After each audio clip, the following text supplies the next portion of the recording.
Welcome back to the channel, everyone. Today, really cool video for you guys. I have the help of a very special guest. We're going to be talking about constructing a successful offense around Russell Wilson and around Justin Fields. So, nice little video. I am joined by Marcus Johnson of Tape Don't Lie. His YouTube channel was a huge inspiration for me in terms of creating my own channel. They do a lot of the same stuff over there, just breaking down film, talking about some of the intricacies of the sport. So I have a huge amount of respect for Marcus and the work that they do over there.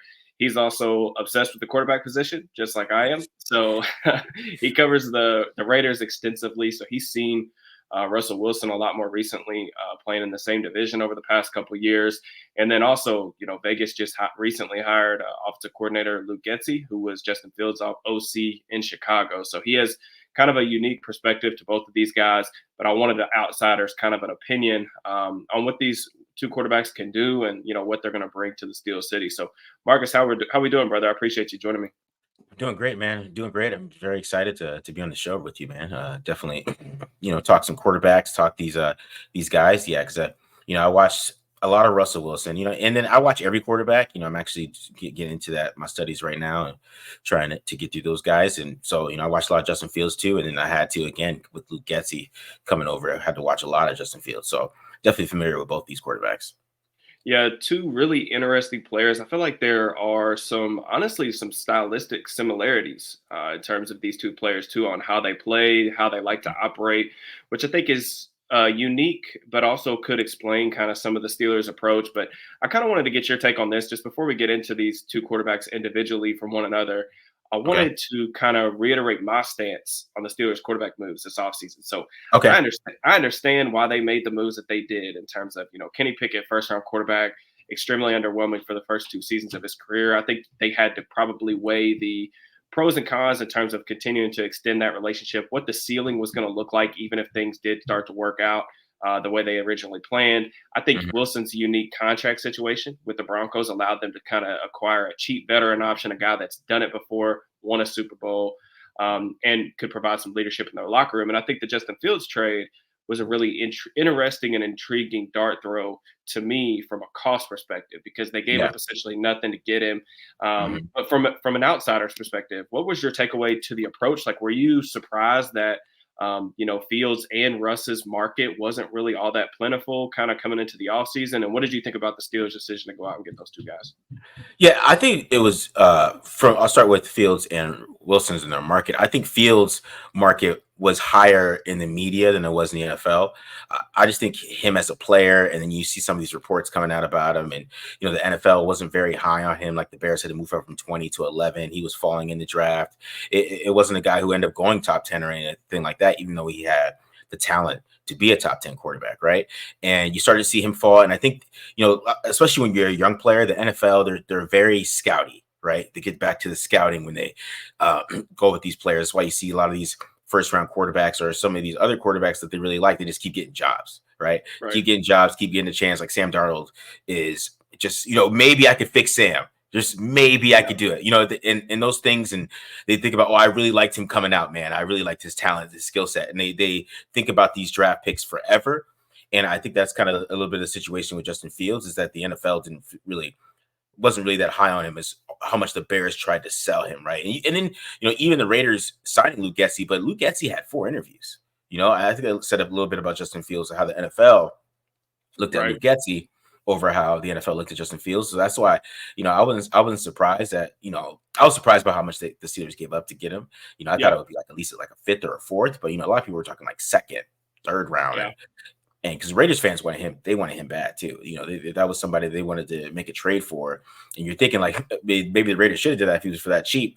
Sure. I wouldn't have minded that, but him and Luke Getsy, that probably is a situation that's hasn't been really be talked about exclusively, or out in the open, I would say, because everybody you have to have anonymous quotes to have anything talked about in the open for real. But I think with Fields, that's kind of his aspect. I think with Russell Wilson, I think his reputation is like just lower, more because his personality and the way you have to design an offense around him. I think that's why a lot of teams aren't with it, like that. That's why it makes sense that a defensive football team would want to bring him in because just or even a head coach with a defensive mindset, because one thing Russ doesn't do a lot still is turn the ball over, and and I could see that with the Steelers, but I thought the Raiders might go after him, but that wasn't a thing. That they wanted to go to Las Vegas, but the Raiders wouldn't do it. I forgot, it was just the Giants, right? The Giants was the Yeah. other. He had a meeting with the Giants right before he signed with the Steelers. Yeah, so I think that's both those guys kind of have we want to be like run the football kind of teams, and we want a quarterback that's not going to mess the game up, right? And that's what one thing Russ doesn't do like extremely all the time. Like even the Broncos, they were in a lot of those games. I know, like early in the season, they were getting beat up a lot, but they're in a lot of those games, and a lot of the reason is because he doesn't turn the ball over that much. So that is a positive about Russ. So it makes sense why Mike Tomlin would go after him. Yeah. Yeah, I mean, let's start with Russell Wilson, man. So, when you were watching Russ just over the past couple of years, I know you do stuff on pretty much every quarterback, but when you were watching Russ over the last 2 years with Denver, what were some things in terms of strengths and weaknesses that really stood out to you? Strengths. I still think that he's still throws a great deep ball. I mean, that's still there. I mean, those moments are there. You'll see a lot of those great passes. You'll see Cortland Sutton had a lot of touchdowns last year. I think he's still good in the red zone too. I think he's really still a good red zone quarterback. If you get him in that area and you have some guys that can make some catches, I mean, he's going to make some plays down there. I mean, that before I get to weaknesses, you could tell that that's probably the area too. He can still show his athleticism a little bit. In the open field, it's not there as much, but in those tight areas, like in the red zone, he can get out and make plays. And you saw him do that in Denver on the film. And it wasn't like a thing that just happened every once in a while. It was pretty regular occurrence that he would make those type of plays down the red zone. So, and the main thing with Russ too is that he's still clutch. I mean, that's the thing. He has the ball and you're down like 2016. I mean, you feel very comfortable with Russ having a chance to go down the field and score a touchdown, right? And he definitely, his best moments on film the past couple of years were when they're down, and they had to make a play, like the Patriots game. They're down 23-7, and you'll see some of his best throws you'll see on film during that game, and he started making plays. He kind of looked like old Russ for a second, and it's those type of things. But when you get to weaknesses, the main weakness, of course, with Russ is the middle of the field, right? I mean, he's a shorter quarterback. He's not going to be able to chop up teams on dig routes. You really have to take those routes out of your playbook, right? And that's kind of the big thing with him, is that you wonder why Pete Carroll used to use him the way that he did, because you have to control him a little bit with the run game, so you can get him on those play actions. He can hit a deep post, or he can hit a deep dig route, not deep dig, sorry, a deep go route, and trying to mix it up where you're having single high defenses against you all the time. Because what happened in 2020, I believe, is he started passing a lot. I mean, they were a passing offense. Everybody thought he was going MVP, yada, yada, yada. But teams like, oh, okay, you throw it deep a lot. Let's play too high. And it just crumbled from there.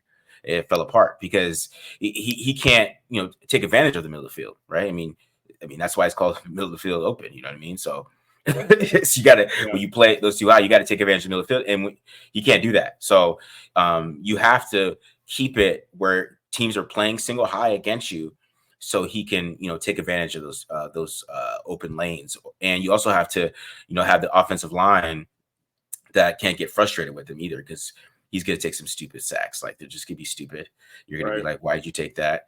And he doesn't have the athleticism to make up for it anymore, but he still tries. And yeah, it's just, there's going to be a lot of frustrating sacks. He's getting like 45. It's like you can't. It doesn't matter how good your offensive line is. It doesn't matter who you put out there. You can draft as many guys as you want. He's getting sacked 45 times. So that's the thing with Russ too. And that's the thing too that I've tried to kind of warn Steelers fans about, just being patient with the offensive line, because they've got a lot of young guys. They're going to probably move Broderick Jones over to left tackle. They drafted for Troy Fautanu, but he's going to be switching positions. They've got probably going to be starting a Ricky Center from week 1. So there's going to be some growing pains in terms of acclimation to the offense, acclimation to the NFL for a lot of these young offensive linemen. But I think you hit the nail on the head in terms of strengths and weaknesses for us. I mean, the strengths, still like an incredible deep ball thrower. Just like the amount of touch, the precision, the arc that he puts on the deep ball is still pretty special. I agree with what you're saying in terms of the athleticism as well. I think the athleticism has definitely waned. from his days in Seattle. And, we talk about, you and I have talked about this previously in the past, but, quarterback primes are usually like once you hit 30, that's really when you're in the prime of your career. But some of these Mm-hmm. guys that rely a lot on their athleticism early in the careers, a la Russ, like you almost had to change your play style. That was a big thing with Ben. It's like when Ben was in his, in his 2000s, where he was a younger guy, he was a heavy scrambler. And then, once he got into his early 30s, I mean, he could still kind of do that a little bit, but he had to Mm-hmm. really like completely shift his game in terms of relying more on his ability to win from the pocket. And, with Russ being a shorter quarterback, it is harder for him to access the middle of the field. And that's important to note because really a lot of it's when the pocket gets compressed, right? Like Yeah. when you can create throwing lanes for him to throw in the middle, but they have to be clear lanes. Like he's not going to be able to throw over guys if you're allowing a lot of A gap, a lot of B gap pressure. That was Mm-hmm. really where I saw it stand up a lot. But the one thing that kind of really makes me intrigued by like Russ and his fit with the Steelers is two things. One, Arthur Smith's offense saw like 46 or 47% of their snaps last season against cover three. Like Yeah. you look at where Russ has had the most success. You mentioned like back in Seattle when they were, a really run heavy team, they would play a lot of, multi tight end sets or a lot of condensed formations to get really static looks from defenses. You'll see a lot of cover three, you get that single post safety, and then you can run a lot of play action stuff off that. Like Arthur Smith, that's kind of like how he wants to live. Those tight splits from the receivers, heavy play action, a lot of over routes. And then I think like you can kind of sprinkle in some other stuff with him in terms of like one thing that I didn't understand why they didn't lean into more is like even with Sean Payton last year, they didn't do a lot of gun play action. So like every Yeah. time Russ is in the gun, like he can do some quick game stuff. He's gotten better about that, I think, over the Mm-hmm. past couple seasons. But like you mentioned, like if you just drop him back in gun and expect him to take, 3 5-step drops in the gun and like be a robust, complete passer, that's just not who he is. And there's a point of diminishing returns once you ask him to throw the ball more than 30 something times. Now with the Steelers, I think their approach right now is they want to win with their bigs. They want to run the football. They want to play really good defense.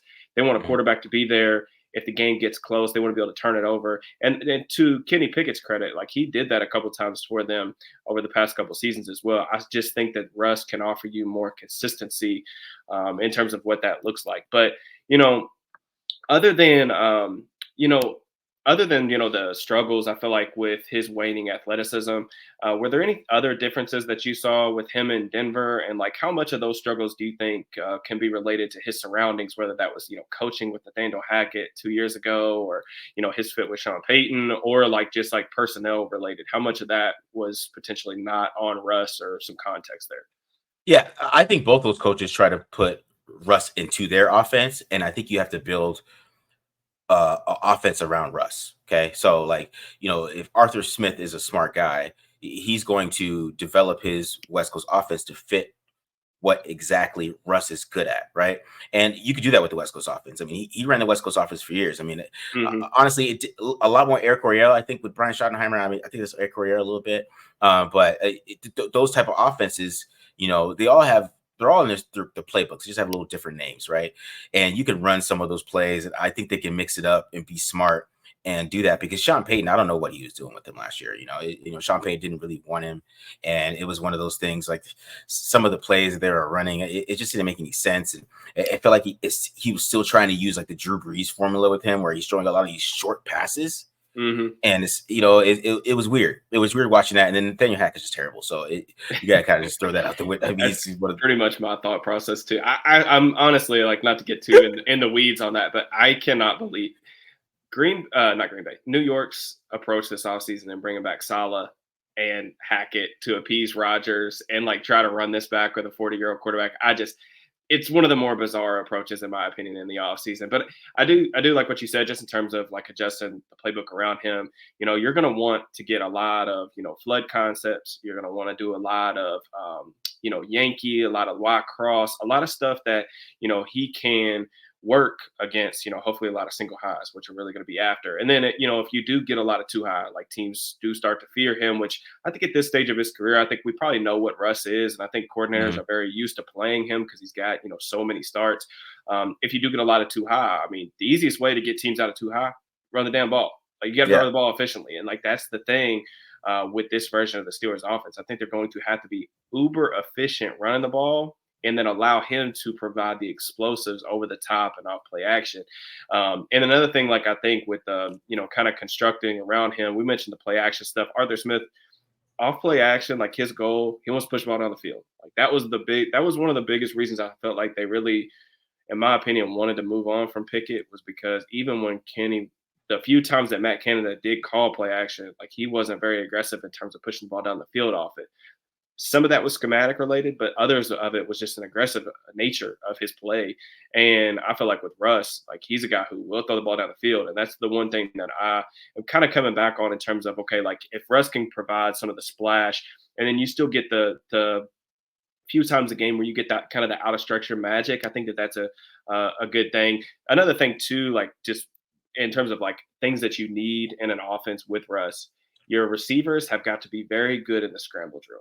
Like they Yeah. have got to understand their scramble rules on when to go back, when to get to the sideline, making sure they're making good eye contact with the quarterback to get themselves available, because that's his thing. He wants to play on Russ's timeline. He wants to get out. He wants to scramble, get outside the pocket, and you got to have receivers that are able to kind of do that. In terms of, I think we've kind of hit on, constructing an offense, like what we would like to see around like Russ. Are there anything else like that you think you'd want to add into that kind of conversation? It's interesting because when you try to talk about Russ and what he actually can bring to the table, it's I mean it really is the explosive plays. So Hmm. you have, and you touched on it a little bit with the scramble drill. And I'm sure George Pickens will he'll pick up on that super quick. I mean that's something he's going to do. But I feel like that Pickens is going to have a big year just because I think Russ is going to trust him. And I think the offense is going to kind of develop around Pickens a little bit. I think Pickens has a little bit of AJ Brown, and I'm not saying he's AJ Brown, but he could take some things to the house and make some big plays, right? Yeah. And he just has that ability to win on a lot of those deep balls. Because even you watch how Arthur Smith used Ryan Tannehill, Ryan Tannehill threw a great dig route, right? I mean, yeah. So Yeah. he's kind of accurate quarterback when he didn't really care about getting hit and all that stuff. So he kind of fit what Arthur Smith used to do. But their play action deep balls, just him throwing it up to AJ Brown. So I think that he's a good fit with Arthur Smith more than people say, because people are expecting those dig routes and all those things. But I think his understanding of the West Coast offense and what they would like to do is still a good fit. So I think some people will be down, and maybe a lot of people don't want him to even be the starter. So, Right. but it'll be hard for him to lose that damn job. Yeah, I think too. You mentioned like Tannehill. I think the biggest difference between Tannehill and kind of both the guys we're discussing today is really Tannehill. He is a very robotic quarterback, in my Hmm. opinion. So he is going to operate the constraint of the play or the design of the play 100% of the time. So if Yeah, his job is to take three to play action, get to his fifth step, hit his back foot, and throw the dig route, that's where he's going. Now, it does not matter if there is a safety sitting right in that window, because the ball's going there regardless. And that's where you would see some of the most mind boggling interceptions. Another guy that was kind of like that was Jimmy G in yeah, San Fran's offense. In terms of, you get these like play action heavy quarterbacks that put up really good numbers, and like you understand why that is, because like they're willing to throw the ball in tight windows over the middle of the field where sometimes it gets really congested in there. You're having to throw over top of linebackers in between safeties. Some of these other quarterbacks like Russ, like Fields, have more of a tendency to kind of avoid those spaces. So yeah. yeah, I think that's probably the biggest difference. And the thing that I'm most curious on seeing, because I don't think at this point of his career you're going to change Russell Wilson. I think you Nope. you made a good point earlier, just in terms of you have to build around like his strengths and try to minimize his weaknesses as much as you can. Just before we get on to Justin Fields, I Okay. know you cover the Raiders, so like you see Patrick Mahomes multiple times a year. You're well aware that the AFC is a complete gauntlet in terms of quarterback play, but there's only so many playmakers at this position. There's only so many guys that really truly move the needle in terms of Mhm. guys that you win because of. What do you think is the best like approach in terms of like the NFL right now? In terms of trying to compete if you don't have one of those guys. I mean, to be honest, I think right now in the NFL, the quarterbacks are really young, right? We got a bunch of young quarterbacks, and you mentioned earlier that the prime is 30. So, you think right now there's a lot of young guys, and, you're going to have to find a young guy that is good right now and you can build around him, and he's good enough to win with, because the because of guys. I think they're really rare. Like, to be honest, Okay. like this year, we're going to find out if Josh Allen really is a because of guy, right? I mean, they've kind of deconstructed that team. They got him some young guys, and he's going to have to really be a dog, just like Patrick Mahomes was. The past 2 seasons, we saw how tough Patrick Mahomes is. I mean, I still can't believe he threw 5,000 yards the year before with that offense. I mean, they lost Juju Smith-Schuster. You know what I mean? Like, it wasn't like Yeah. that big of a drop from offense to offense. Yeah. And he still might not have a good offense this year, technically on paper. Yeah. He got Worthy, and I know he did bring in Hollywood Brown, and they're going to make some big plays for him. But even then, you're not getting what he had before with like Hill and Kelsey in their prime.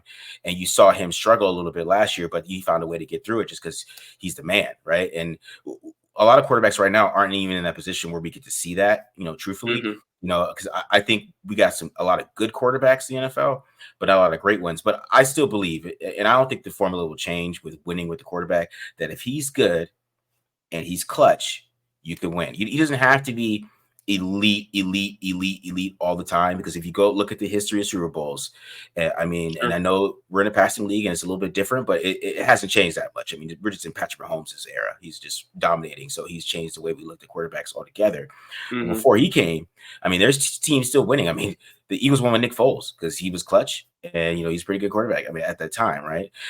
Same thing. You can even say Matthew Stafford, because I'll never say Matthew Stafford's elite. I don't care how many throws that he makes every once in a while. He's not like an elite, especially at this point in his career. Like, is even like, did he have a better career than Matt Ryan overall? Even as he has a Super Bowl, it gets that Sure. route, right? So, but he won a Super Bowl because he's clutch. He's always been, right? Yeah. And when they needed him to make a throw, like that game when Tom Brady came all the way back, and they needed him to make a throw, he made it. Against the Bengals, they needed him to make a throw, he made it. And that's the kind of guy you need to win in the NFL, is a good quarterback that when the ball's in his hands and you need him to get it done, you feel comfortable with him getting it done. I think you can win some games and you can win a Yeah. Super Bowl. But you're always gonna have these elite guys in there that kind of take over the game. But I think Patrick Mahomes is dominating more than, Right. honestly, more than we've really ever seen. Yeah. I think too, like it can get frustrating as a football fan, especially from a team perspective, right? When you're always got this black cloud kind of hanging over you, right? Which is Patrick Mahomes, it's Tom Brady's, it's the goats of the sport, which make it really difficult to kind of get over that hump unless you have one of those guys, because you already Yeah, know, like, they're the final boss waiting at the end of the level, right? Like that just is what it is. And yeah, but I think you make a good point. I think the way I kind of view quarterbacks is, there's usually about 6 to 8 guys that are kind of the guys that you win because of hmm in the NFL maximum at any amount of time, and like you could probably yeah, trim that whoever you are, depending on your perspective, and then you've got probably as a dozen or more guys that you can win with. You just have to have the right surroundings around them, meaning you have to hmm prop those guys up with the right amount of weapons. You have to prop those guys up maybe with a running game or with a specific system, or just playing really good defense. You know what I'm saying? And yeah, then you've got, you're always going to have, 6 to 8 guys starting at any given point that, aren't necessarily starters, but they're starting on their team because of lack of better options or injuries, or they're rookies coming into the league trying to find their footing. So I think the best approach for me is continue to build out your team as much as possible. You want to try hmm to acquire as much talent, especially at premium positions, as you can, and then continue to take those swings. Like, that's the thing. Like, those win because of guys are so rare that I think you've got to continue to take your swings in the draft, take your swings in free agency. But that doesn't necessarily mean, you give up all your assets all the time to go get those guys, or give up all your assets all the time, or just mail it in because you don't have one. You know what I'm saying? And I think yeah, that's one of the things that I appreciate about, like, the Steelers approach, even though I'm cautiously optimistic that one of these guys is going to give them, good, like solid quarterback play. hmm I understand the reasons they made this move in terms of just taking, giving themselves another bite at the apple, 2 bites at the apple, if you will, to try to find a solution. So let's kind of move on, to Justin Fields. You and I really weren't. I don't think we had crossed paths yet at this point in 2021 when he was being drafted. But I hmm imagine, like, you scouted him. So, like, what were your thoughts on him coming out of Ohio State? Honestly, I was really high on Justin Fields coming out. Hmm. One, because it's the accuracy that he had on film. I thought his accuracy on film would definitely translate to the NFL. Especially back then, I wasn't, as refined as I was like in, studying mechanics and stuff. Like I bought books and stuff like since then. So, and kind of read about Right. mechanics and things like that. So, those were kind of the things that, some other guys that were lower on him, they pointed out, like, I know Chris Sims, who he's listening to him always is better than actually watching the list. Um, he kind of explained some things that he had a little bit of more of an issue with in the NFL and why he was going to struggle a little bit. And I think those things have followed him into the NFL. But I was really high on him. I was, man. I thought he was going to be a stud. I thought he was going to because we really didn't even see how much of his rushing ability that much in college. Like we didn't Yeah, see he it. run the ball a lot. Yeah. Right. So, I thought he had a chance to be a pocket passer, and Same. even in college, it wasn't like he had like awful pocket presence or anything like that. It wasn't, Hmm. it wasn't anything like that. It was just, that Ohio State offense, which is, he had me kind of miss on, I don't feel like I missed on CJ Stroud, but he had me ranking CJ Stroud a little lower than I probably should have because, that Ohio State offense it's not an anticipation offense. They want these guys to hold the ball like 4 seconds Yeah. to make a pass, and it's consistent. I mean, CJ Stroud was doing the same things that Justin Fields was, but CJ Stroud, I guess he's just more of a refined passer, was able to adjust and realize Yeah. the NFL, I got to get rid of the ball quicker. And I think that adjustment has been a problem for Justin Fields, realizing that I got to get rid of this ball quicker than I had to in college. Like in college, you could wait 4 seconds for the post route to open up and then throw it open, and you could, throw it over 3 guys and in the Clemson game. But, in the NFL is you don't got that much time, Sure.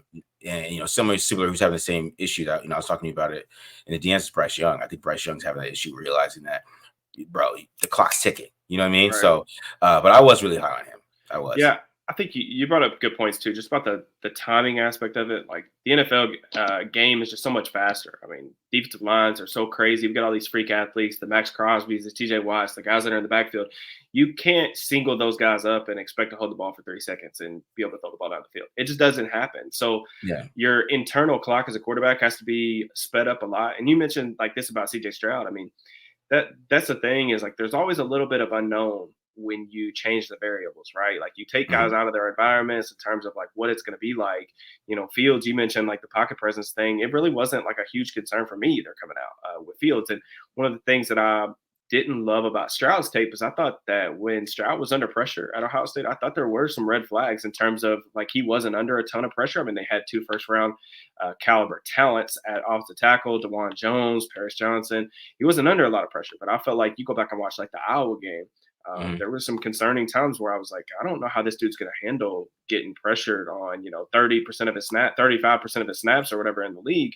But then, that turns into, he just took his game to a whole nother level, and it hasn't been an issue at all, thus far, even though we've got a small sample size. But, with Fields too, I also think, I think some of it is an environment thing too. Like, when you put guys, like when you're a top pick, you're expected to go in, you play early on, and the surroundings are oftentimes like not very good, right? Like you get put it behind a bad offensive line, and it brings out the worst in your abilities. It brings out the worst of your flaws and kind of brings those to light.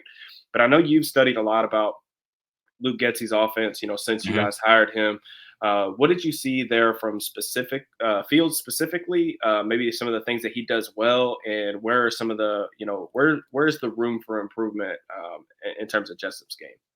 So I think with Luke Getsy, Luke Getsy for some reason has a reputation that he's a short passing guy, but like if you go back to him at Mississippi State and you go look at what he did in Chicago, he's very good at having vertical concepts. So I think that's why they brought him in to team up with Justin Fields, because he coached Nick Fitzgerald, Mississippi State, and Fitzgerald was a guy that had like 1,000 rushing yards with Luke Getsy.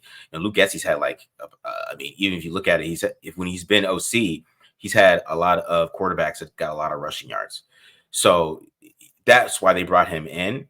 And to kind of, he does have a lot of cool vertical concepts that they do on field. There's a lot of cool stuff they do. It's just when, if you could stop that though, That's where Luke Getsy gets in trouble, and that's what I'm a little worried about. Is his short passing game is very Nathaniel Hackett, and Hmm. it scares me a lot. Because if he can't get creative there, then that's going to be a problem, and that's what ended up happening with Justin Fields. It's just no easy passes for Justin. All right, and to be honest, I think that he did get a lot out of Justin than I thought that he ever would, because I'll be honest with you guys, his rookie film to me was awful. I thought he would be like wash out. I thought, like, man, this is bad.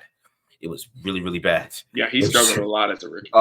yeah, it was like it was like things that are like, I don't know, like some easy passes that he just was turning down, and it didn't make any sense in my head when I was watching it, right? And then you go into what looks like it's 2022, when you had like the huge rushing year, and like I said, Hmm. that Luke Getsy's had like a lot of guys get a lot of rushing, and because Luke Getsy can get creative a little bit with the zone read stuff. He did implement more stuff this year because it was more basic in 2022, and teams just stopped it. They're like, no, Justin, you're going to hand the ball off. So a lot of it at the beginning of the year, they would run those zone reads that they were running last year. But Justin, he had to give it up, because if the guy's just waiting for you to tackle you, Sure. the smart thing is to give it to Khalil Herbert or whatever. So a lot of the buzz came out of that, but that's just more of like a kind of like a football thing. Like, yeah, we have to watch film and understand the zone read. Nobody's going to kind of explain that on NFL Live or anything like that. They're just going to say, Right. Justin doesn't run the ball. But like, if Justin did run the ball, he would have like 12 carries for -1 yard. You know what I mean? So he has to hand the ball off. When they had to get a little more creative later on in the season to get more rushing out of him. But I do believe that he improved as a passer, right? Yeah. It's just, did he already reach that ceiling as a passer? And that's kind of the idea that we have, that I look at when I watch Justin Fields at this point.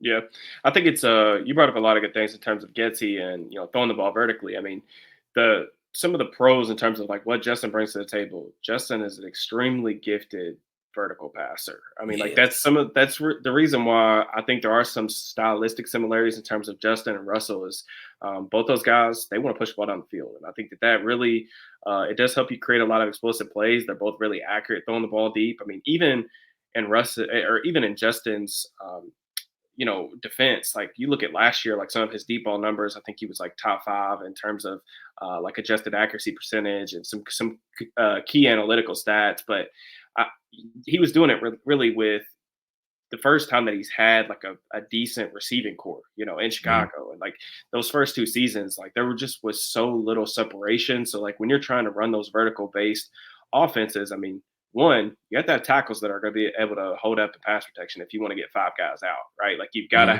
have some absolute studs. They haven't had those guys.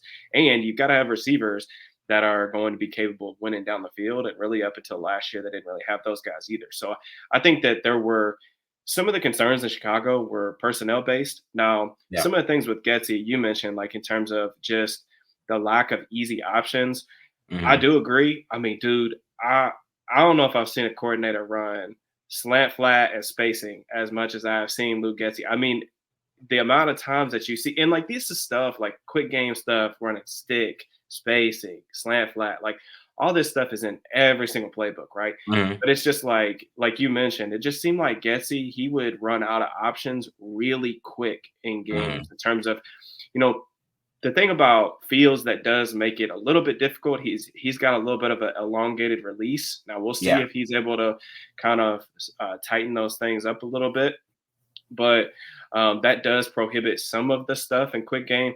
I think the biggest concern for me in terms of like this could be a potential red flag is the processing. Like I think Mhm. Yeah. for me, like you mentioned, some of the turn downs, those were still on film last year. Yeah. Like They are. I've They were. watched I've watched every throw Justin's made last year, like most of the year before too. Like for example, when you get single high and you're running slant flat, the ball has got to go to the slant. Like it has to. I mean, we talked about it on this channel. We talked about it with Kenny Pickett. Like there were multiple times that I've reviewed on this channel about him turning down slants to Pickens, and it drives me crazy because if you've got a dude and he's beating his guy inside, and you're not throwing that against cover 1 or cover 3, like if you can't throw that ball, you can't play quarterback at this level. You just can't Mhm. do it. And like you saw Justin turn those down, and those are just brutal. They're brutal Yeah. on film. They're brutal for the confidence of the receivers in terms of like them coming back to the huddle, like, dude, why am I not getting the rock? Yeah. this is day one stuff. So like that stuff really concerns me. But I'm interested to see, what he looks like out of that environment. Um, but in terms of like with Getty, you mentioned like some of the run game stuff. Was there anything that you didn't see maybe on like in their like offense that you wanted to see a little bit more of besides like maybe like more of a layered like quick game or easy passing options?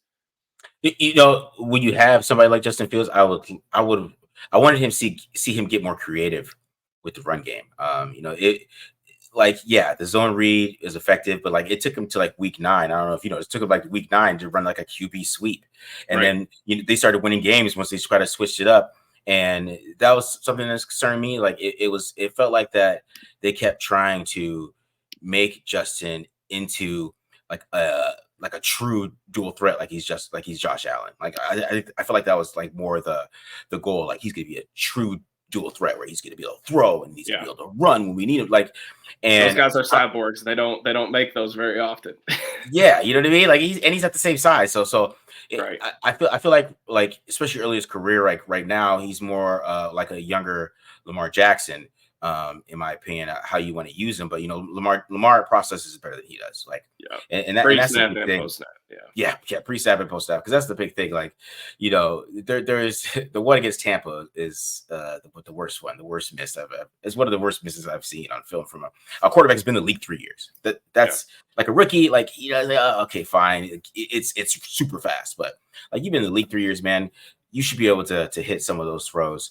But I think with how Getsy used him, it was a little bit of a mixture of that. I think they really expected him to take a step as a passer just at the beginning of the year last year, and that's why he was running some very creative concepts. I mean, there's a lot of college stuff that they really were busting out Mm-hmm. for him at the beginning of the year, and I think that Justin just wasn't processing it right, and then you have to be like, okay, how do we bring it back? Because then you can't do slant flats to get him as easy completions, so it gets a little tough there. But I think Getsy did try to build a system around him, but I think it was more Getsy's vision of what Justin Fields could be than what actually Justin Fields could Justin be. is.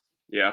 I think too, like you brought up a good point. It gets really murky, right? Like when you have quarterbacks that don't execute quick game at a high level, it gets murky at the NFL level. Yeah. And that's really just because like a lot of the stuff that you see in terms of like what NFL defenses want to give you, they want to give you those throws underneath. So if you can't take them and hit them at a high rate and you're not consistently staying on schedule, it gets really difficult because then, if you don't operate really well in the early down stages of your passing game and you get into third and long, well, guess what defenses are going to do? They're going to pack the back. They're going to put two safeties back. They're going to say, look, we're not going to let you throw the ball over our heads. You're still going to have to process. And oh yeah, we're going to send our 4 best pass rushers at the snap of the ball because there's no threat of the run. So it gets a lot more difficult in terms of that. I would say too, like I think we're pretty much on the same page in terms of like Getty and like Fields, kind of the marriage between the two guys. A big frustrating part for me was the lack of creativity in the run game. I mean, from someone who is extremely like I've watched Lamar, back to his days at Louisville, him being a local guy for me, but also just like with Baltimore and some of the really unique stuff that Greg Roman's done over the years, and even too, like something I appreciated about Todd Monken's approach. Like he kept some of the Baltimore run scheme stuff with Lamar as a runner in the playbook this past season, which was still really, really cool, really good. And just the lack of creativity with Justin. You mentioned the zone read stuff. There's a way to take that out of the playbook. Like it's good that you get like if the quarterback's a runner, you get a +1 advantage in the box, right? And you have to dedicate a defender towards him at all times because if you don't, he's just going to take it and there's an explosive play. So you can reap the benefits of handing the ball off and getting that +1 advantage, right? But you still need to come up with additional ways to get him out in space. Like that, he's the best athlete on the field. And like this is no disrespect to like the other guys in Chicago, but he was the best athlete on offense, like the quarterback. And like I know that's not a thing you often see at the NFL level. You brought up the Lamar comparison, but that's more of like a high school thing. Normally, like if a kid's the best athlete, he might be playing quarterback at the high school level. We don't see that a ton at the higher levels, but it was just frustrating to me because like I remember, there would be a couple games where you would see it. I remember, they played, I think it was Washington. That was a game where they started pulling out some like GT counter bash stuff where they're ended up pulling or like you mentioned the sweep stuff, getting guys out in space blocking for him. So that was something I wanted to see more of, just in terms of like I understand you guys want this dude to be a quarterback, but he's a freaking good runner, man. Like, I think to me, that's the path of success for him in the short term. Now, Hmm. again, he's going to have to develop as a quarterback, as a pure passer, in order to have any sort of sustainability in this league. He's going to Yeah. take too many hits. He's had trouble staying healthy already. I mean, he's got good size, but at the same time, if you're taking brutal hits, that's a problem.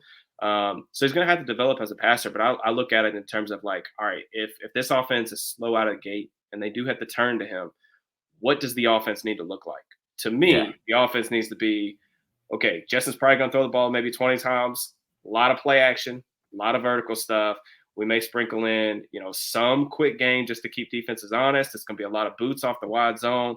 And then there needs to be, like, in my opinion, if it doesn't start out well for the Steelers this season, it needs to be like, if Justin's in there week 7, week 8, he needs 8 to 10 design carries for it a Yeah. game, bare minimum. And I'm talking like not just zone read stuff. Arthur Smith likes that in the red zone, but there's a lot of I feel like options there with his legs in terms of like what he could do. But kind of the last question that I really have before we get out of here, I got to get you out. But I know he's only 25 years old, but the list of quarterbacks that have had, those fourth year breakouts, quote unquote, is pretty slim. Like, normally, my kind of rule of thumb is like, if you haven't shown it to me by year 3, it normally doesn't happen. Like, Hmm. that's just kind of the rule of thumb. Like, you look at like NFL history.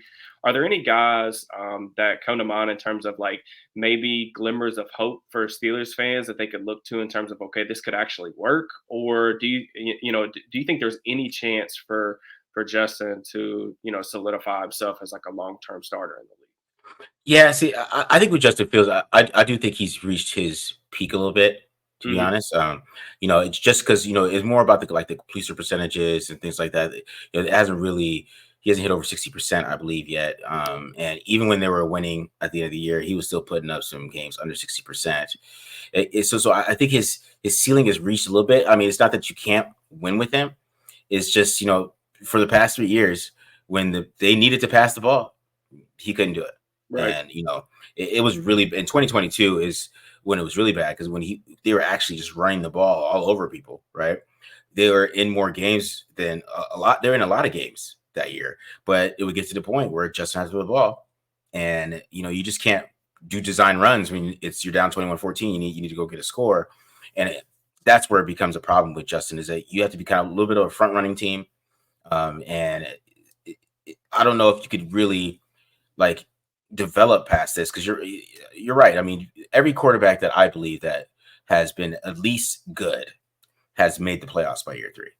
Yeah. Like you can line them up. I mean, from Derek Carr to Kyler Murray to Justin Herbert, Joe Burrow, At least every once. quarter.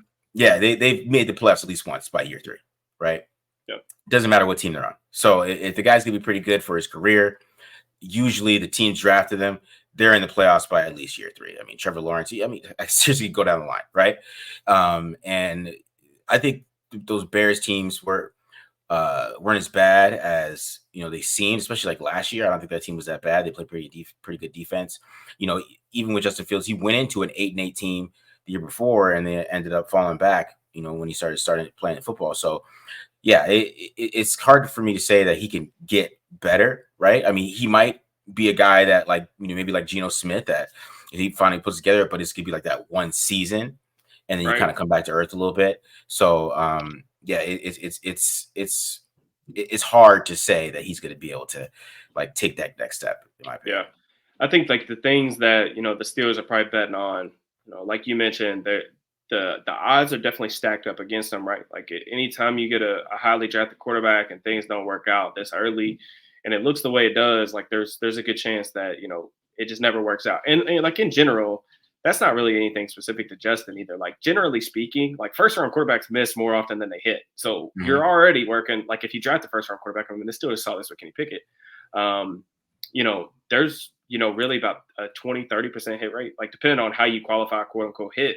Like, and then once you rectify the fact that, you've got 3 years of, inconsistent but largely underwhelming play, like you're looking at an outlier perspective here. I think the things that, like, if you want an optimistic approach to it are the athleticism, like he's a top, 1% athlete that we've really ever seen at the position. Like you think of like some of the most athletic guys just in terms of like what they can do with their legs, the things he can do as a scrambler. Look at the Lamars, the Randall Cunninghams, the Michael Vick type of guys. That's like the caliber of athlete that he is as a runner.